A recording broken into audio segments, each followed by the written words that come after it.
Hello and welcome back to Rock Records Reviewed. My name's Adam, and this week we're going to take a look at the 10 best studio albums by Rod Stewart, Sir Rod Stewart.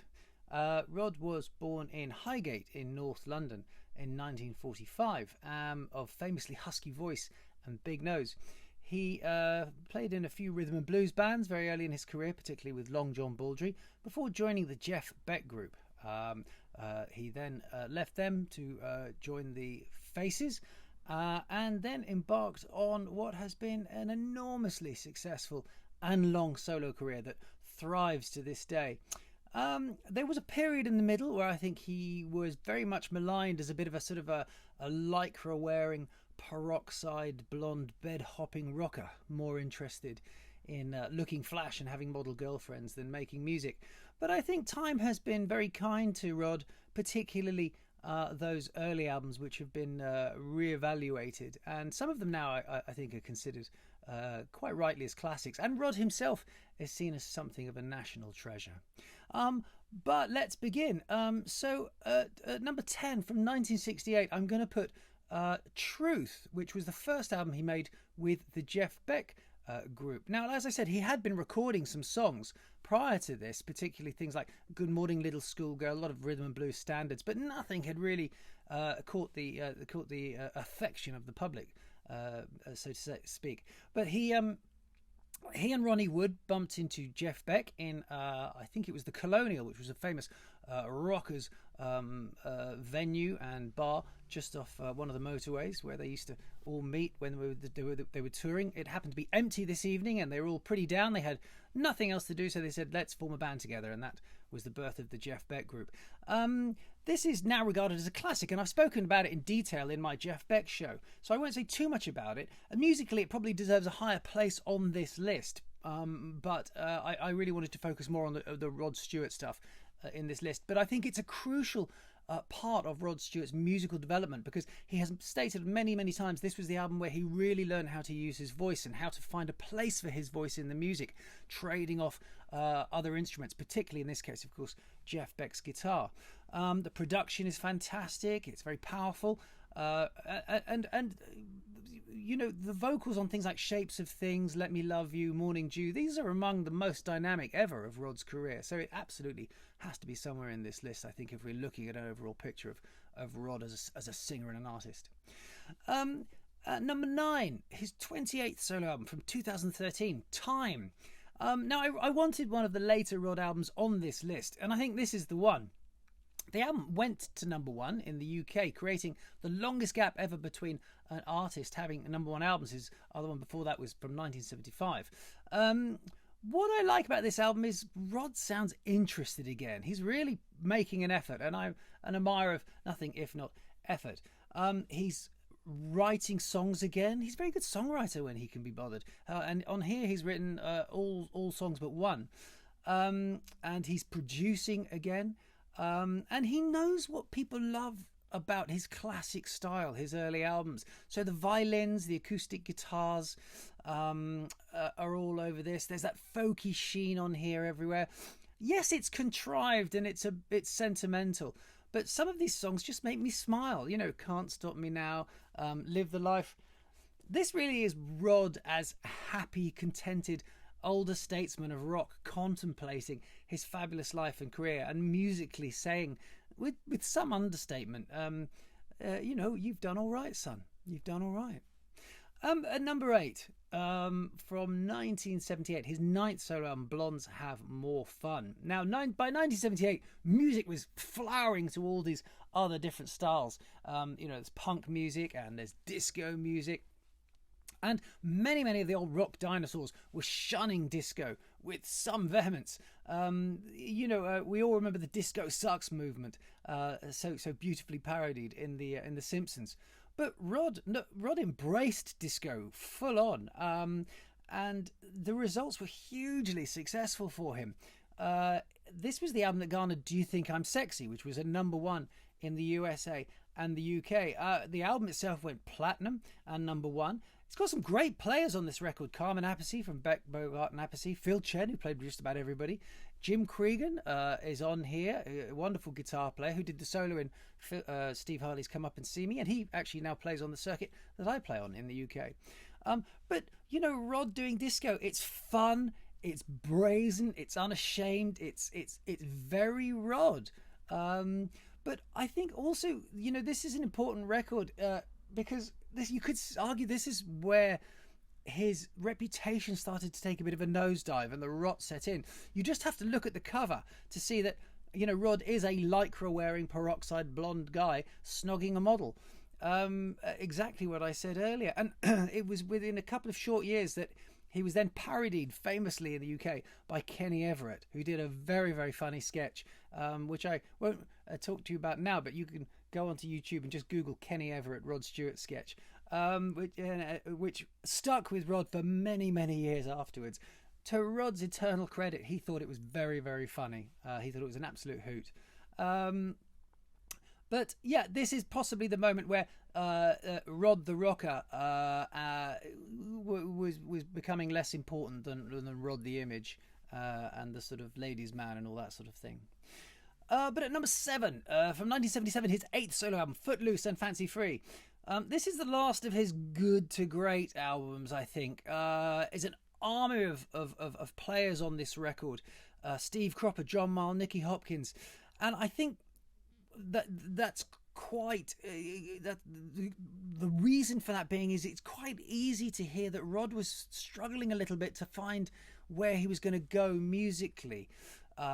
There's not a great amount of personality on this record, and the army of session players doesn't help. Produced by Tom Dowd, with whom Rod had a very successful run of albums in the mid-70s. Tom Dowd, who worked with Eric Clapton and many, many other people as well. And you see, in retrospect, it's easy to see that Rod is struggling to find where he's going to be with this. But you can't argue with the quality of some of these songs. Hot Legs, I Was Only Joking, You're In My Heart. I mean, they are going to make any record go up another rung or two on the ladder. At number 6 from 1969, his debut album, An Old Raincoat Won't Ever Let You Down, also known as the Rod Stewart album. But this is the album that established Rod as a real talent, if not a sort of, multi-million record selling success. The voice was clearly there. And this also set the template for a lot of Rod albums, that mix of originals and covers.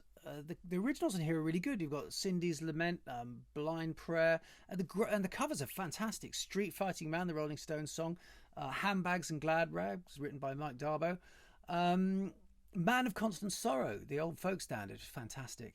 Most of the faces join him on this album. So begins a sort of weird parallel career Rod had for quite a few years, about 5-6 years, where he was the lead singer of the Faces, but also had this solo career. But there's a lot of sort of crossover because a lot of the Faces constantly played on his solo stuff as well. And many of the traits that we now know as early Rod are here, that is the covers, the originals, Mickey Waller's boxy drums, and Rod's kind of very casual production, which we'll talk about a bit more. Keith Emerson, funnily enough, is on this record, who famously went on to form Emerson, Lake and Palmer, which is an odd one. You don't think of Rod liaising too much with some of the prog rockers. But at number 5 from 1976, his 7th album, A Night on the Town. Again, another Tom Dowd produced record. This is a bit of an anomaly, I think, in Rod's catalogue because it's a very mellow record. This is probably the record to go to if you want a bit of Rod with your dinner party. It rocks a bit in the midsection, but not for very long. You got a great cover of Pretty Flamingo, which is a song I've always really liked, originally done, of course, by originally Paul Jones. Oh, I'm going mad. Manfred Mann. Oh my God, I'm getting old. It's famous, most famous for the song Tonight's the Night, which is a song I really, really love. I think beautiful melody, but it is a little bit saucy, and it did get banned by some radio stations because the lyrics are just a little bit too close to the bone, if you'll pardon the expression. But you've also got The Killing of Georgie, which is a very brave song, I think. Again, a Rod Stewart original about the brutal beating up and ultimately murder of a gay friend. And it's told in this very sort of affecting, simple storybook way. First Cut is the Deepest by Cat Stevens, another wonderful cover. Like I said, it's quite a mellow record. But there are some really, really good songs on here, and it just floats by very, very amiably. At number 4 from 1970, his second solo album, Gasoline Alley. Again, featuring heavy contributions from the Faces. When I say the Faces, Kenny Jones, the drummer, is not really the one who contributed. Drums were most often played in the early days by Mickey Waller from the Jeff Beck group, and that's crucial because Mickey Waller had a very identifiable drum sound and style. Again, a collection of covers with only a smattering this time of Rod originals. You know, Rod is a really good songwriter when he can be bothered. He has a really lovely lyrical flow to his style when he writes. Possibly because he's more of a singer than a musician, but there are acoustic guitars and mandolins all over the title track, Gasoline Alley, one of my favourite Rod Stewart's compositions. The obligatory Dylan cover is on here, Only a Hobo. There's a lovely cover of Country Comfort by Elton John and Bernie Taupin. I'd say this album is excuse me, short on individual highlights than some of the others at this time, but as a whole I think it's greater than the sum of its parts. But at number 3, from 1975, his 6th solo album, Atlantic Crossing. This was a pivotal turning point for Rod Stewart because he'd moved to Warner Brothers, a new record label, and also to escape the high tax in the UK. He'd relocated to LA. So he was moving away. He was distancing himself from the Faces. Rod had hated the last Faces album he'd sung on Ooh La La, and in fact was only on a few songs on that album. And so I think he was really starting to feel a distance from them. And actually, by the end of 1975, the Faces and Rod Stewart had gone their separate ways. They'd done a tour together, but the Faces didn't like Rod's new direction, and I think Rod was just had his eyes on new horizons. But the change on this album paid off in spades because there are some crack session players on here. Some guys from Booker T and the MGs, Duck Dunn, Booker T, Steve Cropper, all those legends. And this is such a fun album. You know, it opens with Three-Time Loser and Stone Cold Sober's on here, and All Right for a While. And then the covers are great. Drift Away, This Old Heart of Mine. Beautiful cover of I Don't Want to Talk About It, the Danny Whitten Crazy Horse song. But this album's most famous for Sailing, of course, which was a huge hit all over the world and has become maybe in some respects Rod's calling card. And I kind of think the album suffers because of it in a way. You look at this album and you think, oh, Rod going to the States, load of session players, big songs like Sailing, he'd lost his soul and everything. There's fair comment in that, certainly, but I think this is a great example of an album you can go back and reevaluate and actually just listen to and go, do you know what? It's just a great record. I really like it. Lots of good songs, really well played, fantastic voice. I think it's a real gem. At number 2 from 1972, his 4th solo album, Never a Dull Moment. Now, much like its predecessor, Every Picture Tells a Story, this features again many of the Faces, produced by Rod Stewart. And it just, talking about Rod's production, it just sounds like he's put a mic in the middle of the room and he's filled everybody up with cheap booze and he's pressed record on the machine. It's wild and it's loose and it's organic and it's fun. And I use that word fun a lot with Rod Stewart and his music. It's a word I come back to over and over again. Those boxy drums are everywhere, 12-string guitars, tambourines. Rod's style by now was well established. And he is really now becoming master of interpreting other people's songs. There's a wonderful version of Jimi Hendrix's Angel. There's an absolutely stellar version of Mama You've Been on My Mind, Bob Dylan's song. Possibly the absolute definitive version. Twisting the Night Away, the Sam Cooke song. Rod was always a huge Sam Cooke fan. But also the originals on here are fantastic. Los Paraguayas, True Blue, and You Wear It Well, which of course is one of Rod's biggest hits. But that takes us to number one on my list of Rod's top 10 albums. And some of you may not be surprised to know that it is from 1971, his third solo album, Every Picture Tells a Story. Where do you begin? Number one in the UK and the USA, 172 on the Rolling Stones' greatest albums of all time.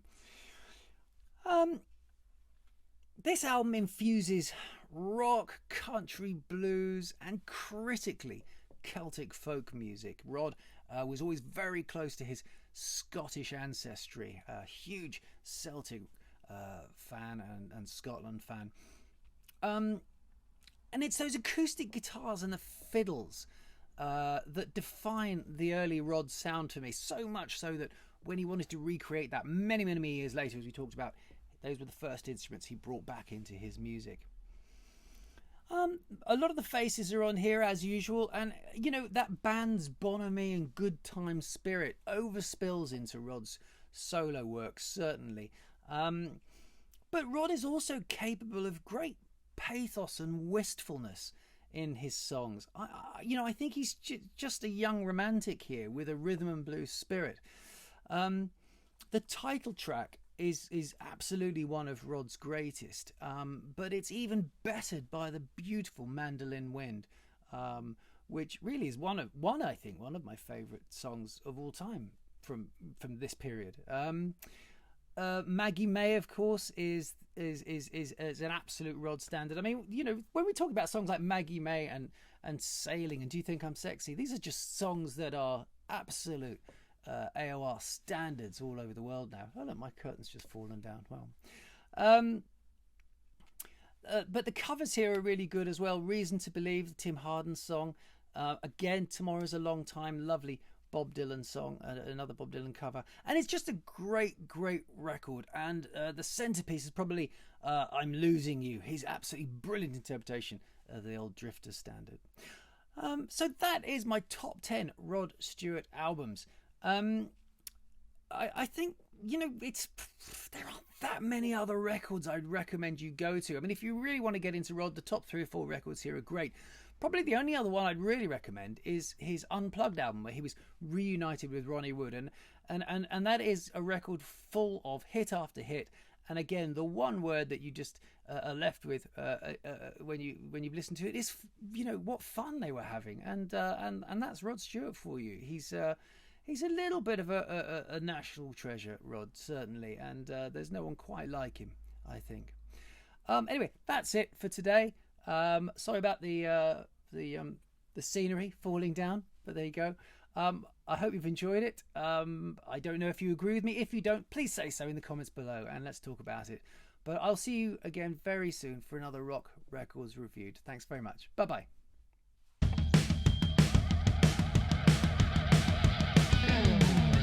Bye.